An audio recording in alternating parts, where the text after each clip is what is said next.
একদম শুরুর দিকে যদি তাকাই, ভারতের অর্থনীতিটা ছিল অনেকটা দুর্গের মতো। চারদিক থেকে দরজা জানালা বন্ধ, বাইরের দুনিয়ার সাথে তেমন কোনো লেনদেনই নেই।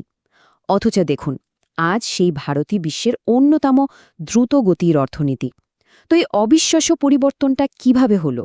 চলুন এই পুরো যাত্রার গল্পটা আজ আমরা দেখব একেবারে গোড়া থেকে। আচ্ছা, আমাদের আজকের এই আলোচনাটা আমরা মোট 4টে ভাগে সাজিয়েছি। প্রথমে আমরা দেখব স্বাধীনতার পর সেই দুর্গটা কিভাবে তৈরি হলো। তারপর আসবে সে বিখ্যাত ১৯৯১ সালের সংকট, যা পুরো খেলার মোড় ঘুরিয়ে দিয়েছিল। এরপর আমরা জানব নতুন স্ট্র্যাটেজিটা কী ছিল, আর একদম শেষে দেখব এই পুরো বদলের ফলে ভারতের অর্থনীতিতে ঠিক কী প্রভাব পড়ল। তো চলুন একদম প্রথম পর্ব দিয়ে শুরু করা যাক। সময়টা সদ্য স্বাধীন হওয়া ভারত, দেশ তখন নিজের পায়ে দাঁড়ানোর জন্য তৈরি হচ্ছে, আর সেই লক্ষ্যে একটা বিশেষ পথ বেছে নেওয়া হলো, যার নাম ছিল আমদানি বিকল্পায়ন। এখন প্রশ্ন হলো, এই আমদানি বিকল্পায়ন জিনিসটা আসলে কি? দেখুন, এই আমদানি বিকল্পায়নের আইডিয়াটা কিন্তু খুবই সহজ সরল। সোজা কথায়, বাইরে থেকে জিনিস আমদানি না করে সেই জিনিসগুলো নিজের দেশেই বানানো। মানে ধরুন, আগে যে গাড়িটা বিদেশ থেকে আসতো, এখন সেটা দেশেই তৈরি হবে। এর পেছনের মূল উদ্দেশ্য ছিল দুটো: এক, বিদেশের ওপর নির্ভরতা কমানো, আর দুই, দেশের ভেতরের নতুন শিল্পগুলোকে একটু বেড়ে ওঠার সুযোগ দেওয়া। সত্যি বলতে এই নীতির পেছনের উদ্দেশ্যগুলো কিন্তু খুবই মহৎ ছিল। ভাবুন তো, একটা দেশ সবে স্বাধীন হয়েছে, তার জন্য আত্মনির্ভর হওয়ার থেকে বড় স্বপ্ন আর কি হতে পারে? লক্ষ্যগুলো ছিল একদম স্পষ্ট। প্রথমত, মূল্যবান বিদেশি মুদ্রা বাঁচানো। দ্বিতীয়ত, দেশের একদম নতুন কাঁচাবাঁধা শিল্পগুলোকে বাইরের বড় বড় কোম্পানির প্রতিযোগিতা থেকে আগলে রাখা। আর তৃতীয়ত, দেশের শিল্পে আরও অনেক নতুন দিক খুলে দেয়া। এখন কথা হচ্ছে, সরকার এই সুরক্ষাটা দিল কিভাবে? এর জন্য মূলত দুটো অস্ত্র ব্যবহার করা হয়েছিল। একটা হলো ট্যারিফ বা আমদানি শুল্ক, মানে বিদেশি পণ্যের ওপর এমন চড়া হারে ট্যাক্স বসানো হলো যে দেশের বাজারে সেগুলোর দাম আকাশ ছোঁয়া হয়ে গেল। আর দ্বিতীয় অস্ত্রটা ছিল কোটা, মানে সরকার ঠিক করে দিত যে কোন জিনিস ঠিক কতটা পরিমাণে আমদানি করা যাবে, তার এক চুলও বেশি নয়। আর এই পুরো নীতির পেছনে যেই যুক্তিটা কাজ করছিল, সেটাকে বলা হয় ইনফ্যান্ট ইন্ডাস্ট্রি আর্গুমেন্ট, মানে শিশু শিল্প যুক্তি। ভাবনাটা ছিল এরকম: আমাদের দেশে নতুন শিল্পগুলো তো একদম শিশুর মতো, তাই না? এখন এই শিশুদের যদি শুরুতেই বিশ্বের বড় বড় শক্তিশালী প্রতিযোগীদের সামনে ছেড়ে দেওয়া হয়, তাহলে তো তারা মারই খেয়ে যাবে। তাই তাদের বড় হওয়ার জন্য একটু সুরক্ষা তো দরকার। কিন্তু কথায় আছে না, সব ভালোরই একটা খারাপ দিক থাকে। এখানেও তাই হলো। উদ্দেশ্যটা ভালো হলেও এই বন্ধ দরজার নীতি ধীরে ধীরে বেশ কিছু বড় সমস্যা তৈরি করতে শুরু করল। আর ঠিক এখানেই আমাদের গল্পের দ্বিতীয় পর্ব শুরু হচ্ছে, ভারতের ইতিহাসে সেই বিখ্যাত ১৯৯১ সালের অর্থনৈতিক সংকট। তাহলে সমস্যাগুলো ঠিক কী ছিল? প্রথমত, যেহেতু বাইরে থেকে কোনো প্রতিযোগিতা ছিল না, তাই দেশের ভেতরে কোম্পানিগুলোর মধ্যে ভালো জিনিস বানানোর কোনো তাগিদই ছিল না। ফলে যা হওয়ার তাই হলো, জিনিসের দাম বেশি কিন্তু মান খুবই সাধারণ। এর সাথে জন্ম নিল পারমিট লাইসেন্স রাজের মতো এক ভয়ঙ্কর ব্যবস্থা, মানে একটা ব্যবসা শুরু করতে গেলেও হাজারটা অনুমতি লাগত, যা দুর্নীতিকে আরও বাড়িয়ে দিল। আর সব মিলিয়ে রপ্তানি প্রায় বন্ধ হওয়ার জোগাড়। আর এর ফলে ভারত একটা মারাত্মক দুষ্ট চক্রের মধ্যে আটকে গেল। ব্যাপারটা বুঝুন, রপ্তানি হচ্ছে না, তাই দেশে বিদেশি মুদ্রা আসছে না। আবার বিদেশি মুদ্রা নেই বলে সরকার আমদানি আরও কড়া করে দিচ্ছে।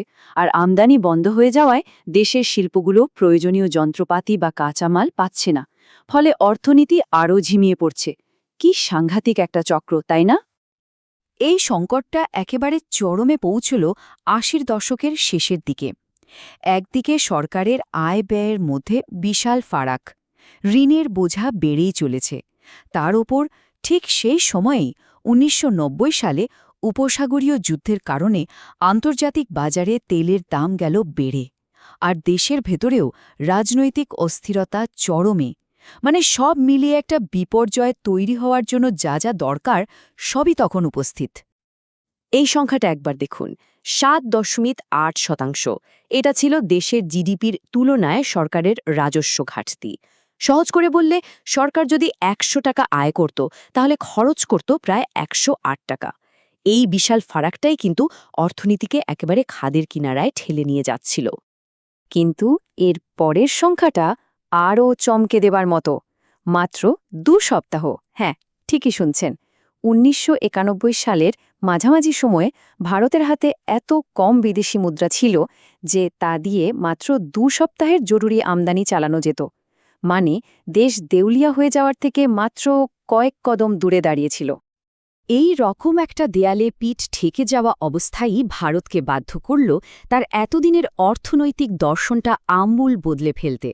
আর এখান থেকেই শুরু হচ্ছে আমাদের গল্পের তৃতীয় পর্ব, একদম নতুন এক অধ্যায়, যার নাম রপ্তানি প্রচার। এই নতুন নীতির মূল আইডিয়াটা ছিল আগেরটার ঠিক উল্টো।